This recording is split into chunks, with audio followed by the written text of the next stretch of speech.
तुम पागल और ना शुक्रे हो, मैं ना होता तो तुम जेल में सड़ते। डोनाल्ड ट्रंप की टेलीफोन कॉल पर नेतन्याहू को गालियां। लेकिन ये सब क्यों हुआ, इस बारे में अजहर अली खान से बात करते हैं। अजहर भाई, कल एक टेलीफोन कॉल नेतन्याहू और डोनाल्ड ट्रंप के दरमियान हुई। ट्रंप ने नेतन्याहू को बहुत गालियां दी, बहुत बुरा भला कहा। क्यों? आदिल भाई, नेतन्याहू जो है वो बेकाबू हो चुका है, पागल हो चुका है और एक वहशियों की तरह रिएक्ट कर रहा है हर मामले के ऊपर, और एक्ट भी कर रहा है और रिएक्ट भी कर रहा है। अब ये कर क्या रहा है कि ये जहाँ पे भी बात दुनिया अमन की तलाश में है, और डोनाल्ड ट्रंप भी थक चुके हैं, जंग से बुरी तरह हार चुके हैं, ज़ख्म खुर्दा हैं, तो अब वो चाहते हैं कि इस ईरान के साथ डील करें और यहाँ से बाहर निकलें। अब जब वो कोई बात करने जाते हैं, जब दुनिया कोई अमन का मौका तलाश कर लेती है, ये जाके एक फुलझड़ी छोड़ देता है, वहाँ पर एक बम गिरा देता है, ईरान को लबनान में बम गिरा देता है। जब लबनान में बम गिराता गिराता है तो ईरान जो है वो उस पर गुस्सा करता है जी, और ईरान कहता है कि हम मुज़ाकरात नहीं करेंगे। बिल्कुल। और इसके साथ साथ इन्होंने वाइट हाउस में अपने लोग छोड़े हुए हैं, नेतन्याहू ने, जो डोनाल्ड ट्रंप की इस डील को डीरेल कर देते हैं ईरान के साथ। और जब भी ऐसा लगता है कि कोई चीज़ बनने जा रही है, अंदर से वाइट हाउस के कुछ लोग और उसकी जो ट्रंप एडमिनिस्ट्रेशन है उसके कुछ लोग बीच में इस तरह से कुछ बयान देते हैं, बात करते हैं। हम उन्हें यहूदी एजेंट कह सकते हैं। बिल्कुल, यहूदी एजेंट हैं और प्लांट किए गए हैं वाइट हाउस के अंदर नेतन्याहू की जानिब से, और इसको इंश्योर कर रहे हैं कि किसी भी तरह ईरान के साथ डील ना हो सके, ईरान के साथ अमन ना हो सके और मुसलसल हालत जंग में रहें, क्योंकि यहाँ पर आग लगाए रखना मशरिक़ वस्ता में ये उसके लिए बहुत ही उसके लिए फ़ायदे की बात है, और उसके वो यही चाहता है नेतन्याहू। तो अब मामला ये हुआ कि जब उसने देखा कि ये चीज़ बेहतर हो रही है, ईरान के साथ ट्रंप बात कर रहे हैं और चीज़ें कुछ ठीक होने जा रही हैं, तो उसने लबनान में अपनी कार्रवाइयाँ बहुत तेज़ कर दी और एक किले पे भी कब्ज़ा कर लिया, जो कि बहुत ही आइकॉनिक किस्म का किला है, और जहाँ से बैठ के वो सारी चीज़ें ऑपरेशन कर रहा है। और अब वो बैरूत जाने वाला था और बैरूत से लोग भाग रहे थे। कहा कि मैं बैरूत पर हमला करूंगा, बैरूत पर कब्जा कर लूंगा। जी, तो वहाँ से लोग जा रहे थे। तो अब अंदाज़ा ये हो रहा था कि अब लबनान जो है ना वो एक इंटरनेशनल उसके अरीना के अंदर बहुत ज़्यादा डिस्कस होने वाला है, और अब डोनाल्ड ट्रंप बहुत बुरी तरह पिटेंगे इस मामले में भी। तो डोनाल्ड ट्रंप ने एक कॉल मिलाई नेतन्याहू को, और नेतन्याहू को छूटते ही गालियाँ दी, यानी बाकायदा गालियाँ दी। बाकायदा गालियाँ दी, इस हद तक गालियाँ दी कि इतनी कोशिश करने के बावजूद भी media outlets co dot dot dot कहना पड़ा और स्टैरिक्स लगाने पड़े और बताना पड़ा कि किस तरह की गाली दी गई। उसको नाशुक्रा कहा गया, और ये कहा गया कि अगर मैं ना होता तो तुम जेल में सड़ रहे होते। और जितनी बातें नेतन्याहू को याद दिलाई जा सकती थी वो याद दिलाई उन्होंने। और ख़ास तौर पे ये इसलिए इम्पॉर्टेंट है कि जो इंटरनेशनल मीडिया लिख रहा है कि डोनाल्ड ट्रंप जो हैं, जब से उन्होंने अपना ये ऑफिस संभाला है उसके बाद से ये सबसे ज़्यादा हीटेड गुफ्तगू है जो दोनों के दरमियान हुई है, और वन साइडेड गालियाँ ही गालियाँ हैं। और नेतन्याहू पीछे हटने में मजबूर हुआ, वो खामोश हो गया, और उसको अंदाज़ा हुआ कि मैं इस हद तक बाहर निकल चुका हूँ कि अब ट्रंप के पास अल्फाज ख़त्म हो गए हैं और गालियाँ शुरू हो गई हैं। और आने वाले दिनों में अगर मैंने इस तरह से अपना रवैया नहीं बदला हिज़्बुल्लाह की तरफ और लबनान की तरफ ख़ास तौर पे, और ख़ास तौर पे ईरान की तरफ भी, तो मुझे अब गालियों से कुछ प्रो किस्म की चीज़ें होंगी, आगे की चीज़ें होंगी।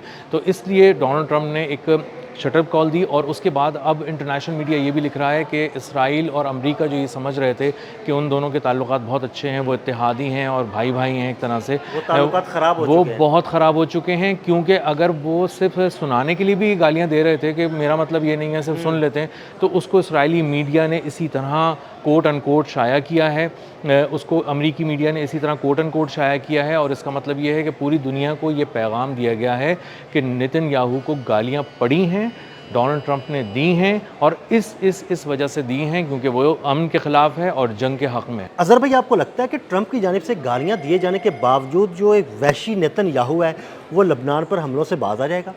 असल में अदील भाई, अगर नहीं आएगा ना तो बराह रास्त चोट पड़ेगी अमेरिका को और इसराइल को, दोनों को। अब मसला ये कि इसराइल के अंदर भी हालात बहुत ज़्यादा ख़राब हो चुके हैं, और उसको अब जवाब देना है कि मैं ईरान के ख़िलाफ़ जो गया था तो मैंने क्या हासिल किया।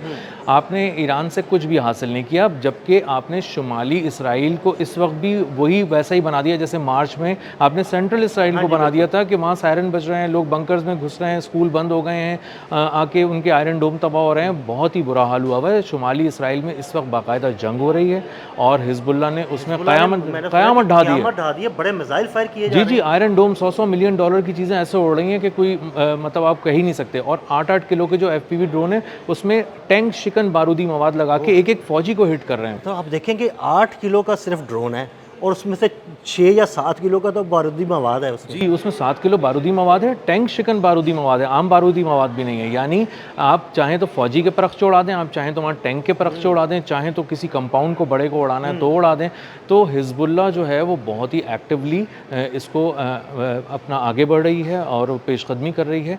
और शुमाली इसराइल इस वक्त जहन्नुम बन चुका है और अब सेंट्रल इसराइल की बारी है। बहुत सारी जगहों पे वहाँ पे अटैक्स किए जा रहे हैं, सेंट्रल इसराइल तक मामला पहुँच चुका है। और इसका मतलब ये है कि तेल अवीव जो है वो अब ख़तरे में है और नेतन्याहू को अब जवाब देना पड़ेगा। अब चूँकि वो नाकाम हो गया बुरी तरह, तो अब उसके पास कोई जवाब नहीं है, तो उसको ब्रेक लगाने पड़ेंगे लबनान में हर सूरत। और अगर वो नहीं लगाएगा तो फिर लाशों के जो ताबूत है ना बंद लाशों में, वो तो अगर वो ब्रेक नहीं लगाता लबनान में, तो अमेरिका तो इस खित्ते में फंसता चला जाएगा।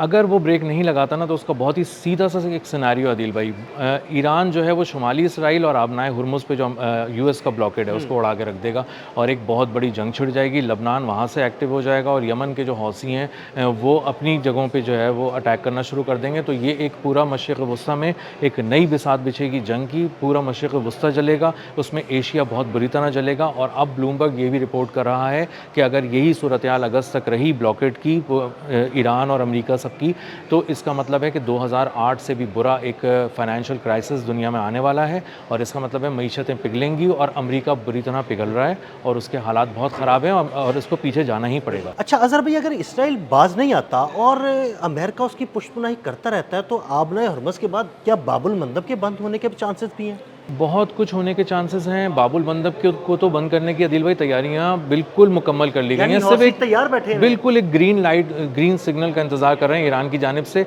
$5 मिलियन उन्होंने फीस रख दी है, जो कि ईरान ने आबनाए हुर्मुज़ पे $2 मिलियन रखी है। तो वो वहाँ से तो एक हिट पड़ेगी और वो बराह रास्त यूरोप को पड़ेगी। एक ऐसे वक्त में पड़ेगी यूरोप को हिट जब एक एटमी जंग के बादल मंडला रहे हैं, रूस और यूरोप आमने सामने। जी बिल्कुल, वो आमने सामने है। कल फ्रांसीसी बहरिया ने रशिया के एक ऑयल टैंकर को भी कब्जे में लिया है। बिल्कुल कब्जे में लिया ब्लैक सी के पास। और उसमें उन्होंने ये किया है कि वहाँ पे अगर इस तरह से कोई आप ब्लॉकेट देखेंगे ना अगर बाबुल मंदब पे, तो यूरोप और अमेरिका का गला घुटने लगेगा, उसकी सांसें रुकने लगेंगी, माशी सांसें रुकने लगेंगी। और उसके बाद आप किसी जंग में रूस के साथ तो कम अज़ कम नहीं जा सकते एटमी जंग में, क्योंकि आपको पीछे से अपनी मईशत जो पिघल रही है, मुसलसल ढल रही है, उसकी फ़िक्र लाहक होगी। तो डोनाल्ड ट्रंप बहुत परेशान है और इसीलिए वो गालियां देने पर उतर आए हैं। उनके पास अल्फाज ख़त्म हो गए हैं। नेतन्याहू को किसी और ज़बान में तो समझाया नहीं जा सकता। दुनिया की कोई ज़बान ऐसी नहीं है जो नेतन्याहू को समझ में आए सिवाय गालियों के। या थप्पड़ पड़े, उसको मार पड़े, तो ईरान ने उसको मारा है तो उसको ज़बान समझ में आई है, या डोनाल्ड ट्रंप से गालियाँ पड़ी हैं तो उसको समझ में आई है। और अब अंदाज़ा ये हो रहा है कि इसराइल बहुत ही बुरी तरह पीछे जा चुका है। और डोनाल्ड ट्रंप ने यह भी कहा है कि दुनिया तुमसे नफ़रत कर रही है और दुनिया इसराइल से नफरत कर रही है, शदीद नफरत करती है। तुम्हें आइडिया ही नहीं है कि दुनिया, बल्कि इसके ये मैं आपकी इसी बात को आगे बढ़ाऊंगा कि एक सर्वे भी सामने आया है जिसमें शायद कोई 97% दुनिया के लोगों ने या दुनिया के ममालिक ने बड़ी नफरत का इजहार किया इसराइल के साथ। अदिल भाई, एक इंटरनेशनल सर्वे कराया गया, बहुत बड़े पैमाने पे कराया गया और उसके अंदर 97.53% लोगों ने कहा कि हमें इसराइल और नेतन्याहू दोनों से नफरत है। हमें ये असल में फसाद की जड़ है दुनिया में इसराइल, और हमें लगता है कि दुनिया में जो कुछ भी ख़राब हो रहा है वो इसराइल की वजह से हो रहा है। क्योंकि अगर हम समझते हैं कि कोई और मुल्क ख़तरा होता तो वो मुल्क तो आगे बातचीत करने पर तैयार हो जाता है, लेकिन इसराइल बातचीत के दरमियान भी बम मारता है और उसको ख़राब करने की कोशिश करता है, उनके लोगों को निशाना बनाने की, क़यादत को निशाना बनाने की कोशिश करता है। तो हमें अंदाज़ा ये हुआ है, इस सर्वे से सामने भी यही बात आई है कि लोग, दुनिया के 97% से भी ज़्यादा लोग ये बात मानते हैं कि इसराइल फसाद की जड़ है, नेतन्याहू फसाद की जड़ है, और जब तक वो दोनों यहाँ पर दुनिया में बाकी हैं अमन नहीं हो सकता। तो बहुत शुक्रिया अज़हर भाई। अज़हर भाई ने बड़ी तफसील के साथ इस गुफ्तगू के बारे में आपको बताया जो नेतन्याहू और ट्रंप के बारे में हुई। अदील अहमद और अज़हर अली ख़ान को इजाज़त दीजिएगा। अल्लाह हाफ़िज़।